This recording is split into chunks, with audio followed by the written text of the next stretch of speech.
ഇന്നലെ ചെയ്ത ഒരു ലോട്ടസ് വെച്ചിട്ട് തീരെ ആഡംബരങ്ങളൊന്നുമില്ലാത്ത ഒരു സിമ്പിൾ മണ്ടാല ഡിസൈൻ ചെയ്താലോ? ആദ്യം തന്നെ ഒരു റൗണ്ട് ഷേപ്പ് വരക്കാം. എന്നിട്ട് അതിൻ്റെ അകത്ത് ഇതേപോലെ ലോട്ടസ് വരച്ചിട്ട് താഴേക്ക് പരസ്പരം മുട്ടിക്കാത്ത 2 ലൈന് കൊടുക്കാം, ലോട്ടസിൻ്റെ തണ്ടായിട്ട്. എന്നിട്ട് അതിൻ്റെ 2 സൈഡിലും ഓരോ സ്പൈറൽ പോലെ വരച്ച് മേലൊരു കുഞ്ഞു റൗണ്ട് വീതം വരച്ചു കൊടുക്കാം.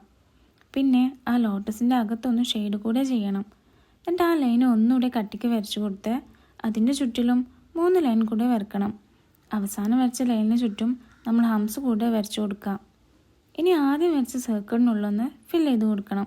അങ്ങനെ ഫില്ല് ചെയ്തതിന് ശേഷം അപ്പുറം വരച്ച ആ 2 ലൈനിൻ്റെ അകത്തും ഇതുപോലെ ഒന്ന് ഫില്ല് ചെയ്ത് കൊടുക്കാം. ഇനി ആ ഹംസിൻ്റെ മേലെ ആയിട്ട് ഇതുപോലെ വൈൻസും കൂടെ ആഡ് ചെയ്ത് കൊടുത്താൽ പരിപാടി തീർന്ന്. ഇത് നമുക്ക് കയ്യിലെ ഫ്രണ്ട് സൈഡിലും ബാക്ക് സൈഡിലും ഫീഡ് ഡിസൈൻ ആയിട്ടും അപ്ലൈ ചെയ്യാവുന്നതാണ്. അപ്പോൾ അത്രയേ ഉള്ളൂ. ഇനി വീഡിയോ ഇഷ്ടപ്പെടുകയാണെങ്കിലും യൂസ്ഫുൾ ആവുകയാണെങ്കിലും എൻ്റെ കുഞ്ഞു ചാനൽ ഒന്ന് സബ്സ്ക്രൈബ് ചെയ്ത് സപ്പോർട്ട് ചെയ്യട്ടോ. അപ്പോൾ ശരി, കാണാം.